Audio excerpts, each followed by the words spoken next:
Welcome to IGBO AREA TV. Nigerians are still struggling with hardship, insecurity, high food prices, and unemployment. But quietly behind the scenes, the political battle for 2027 has already started, and now the opposition itself is beginning to fight internally. Atiku is accusing APC governors of using public money for campaigns. Rufai Oseni is calling Atiku a hypocrite. PRP says they rejected requests from Peter Obi and Kwankwaso.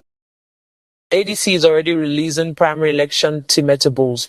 Meanwhile, Dele Momodu says Peter Obi is not Nigeria's political messiah. So what is really happening? Today we connect all the stories together in simple English, because what Nigerians are seeing now is no longer ordinary politics. Part one, that the opposition is no longer united. One thing is becoming very clear. The opposition in Nigeria is divided, very divided. And that division may decide who wins or loses in 2027. After the 2023 election, many Nigerians expected opposition parties to quickly unite against APC because of the anger in the country over hardship and economic pain. But instead of unity, more confusion started. Different camps began struggling for control. Everybody wants to lead. Nobody wants to step down. And now the cracks are becoming public. Atiku against APC former Vice President Atiku Abubakar recently accused APC governors and the Tinubu government of using public resources and state money for political campaigns ahead of 2027. According to Atiku, while Nigerians are suffering, politicians are already preparing for another election using government influence and public structures. Now, whether people agree with Atiku or not, one reality cannot be ignored. In Nigerian politics, governors are extremely powerful, very powerful. A governor controls party structure, local government influence, political appointments, mobilization, and campaign funding inside the state. That is why every presidential candidate fights hard to secure governors. Without governors, national elections become difficult, and Atiku understands this very well because he has been in Nigerian politics for decades. But many Nigerians are also asking another question: did this system start today? Because opposition parties themselves have also been accused in the past of using state influence while in power.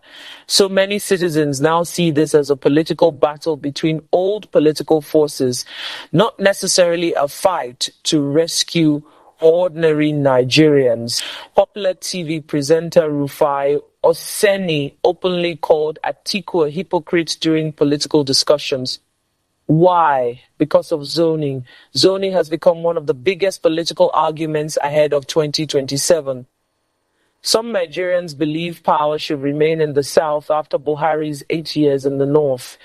Others say competence matters more than region. But Rufai accused Atiku of supporting zoning only when it favors his ambition. This is a dangerous political argument because it touches emotional regional tensions inside Nigeria, north versus south, Christian versus Muslim politics, ethnic balancing, political entitlement. All these things are now quietly returning into public debate. And this is where Peter Obi's name also enters the conversation again. But because many Obi supporters believe the Southeast deserves serious consideration after decades without producing a president. Meanwhile, other politicians from different regions also believe they have equal rights to contest.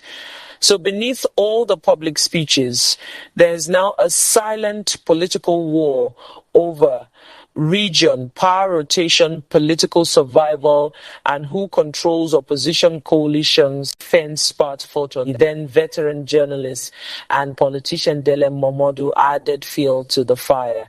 He said Peter Obi is not Nigeria's political messiah.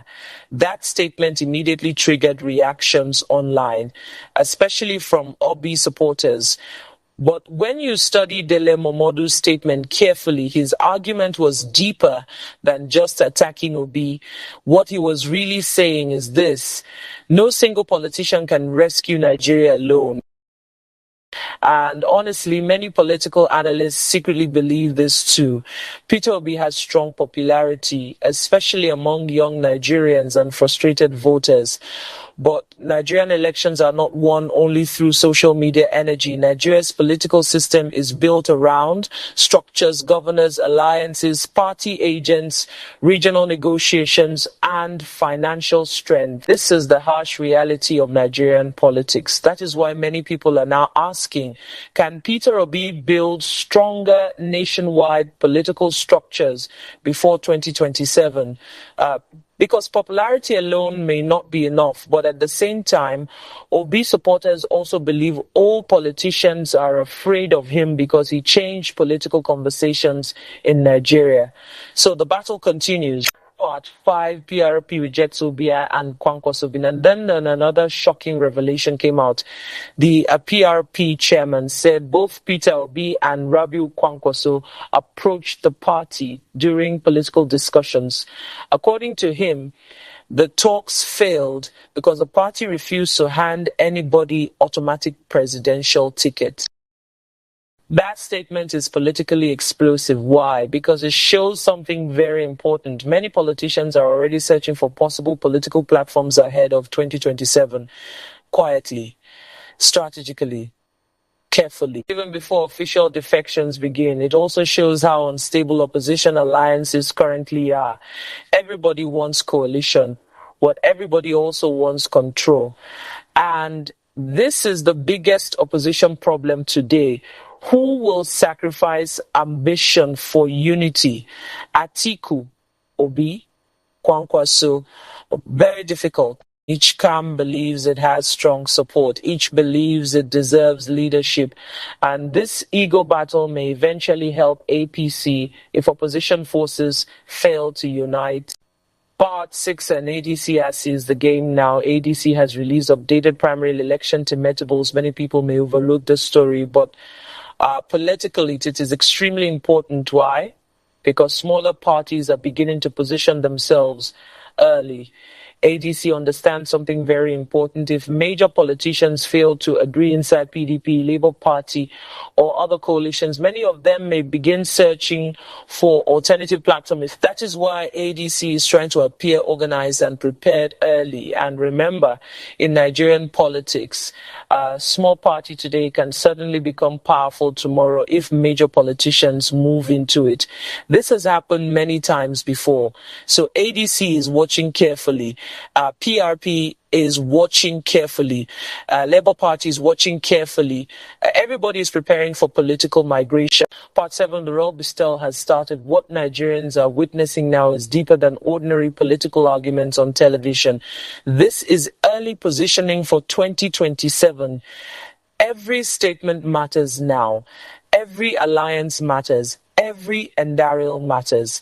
Every political attack matters, because behind every public statement, there are negotiations happening secretly. Political camps are calculating who is popular, who controls structures, who controls governors, who controls money, and who can survive a national election. Meanwhile, ordinary Nigerians are still asking one painful question: who will actually solve our problems? Because while politicians are preparing for 2027, food prices remain high, insecurity continues, fuel hardship continues, unemployment continues, and many young Nigerians are losing hope. That is why many citizens are becoming tired of political speeches. People now want results, not endless political drama. A conclusion: the truth is this: the road to 2027 may become one of the most complicated political battles Nigeria has ever seen, not just because of APC, but because the opposition itself is divided. Everybody wants change, but everybody also wants control. And until opposition politicians decide whether ambition or unity is more important, APC may continue benefiting from the confusion. For now, the political chess game has fully started, and Nigerians are watching carefully. What do you think? Can the opposition truly unite before 2027? Should Peter Obi lead any coalition? Should Atiku step aside? Can ADC or PRP become serious alternatives? Drop your opinion in the comment section. Like, share, and subscribe to IGBO AREA TV for more deep political analysis in simple street-level English. See you in our next broadcast.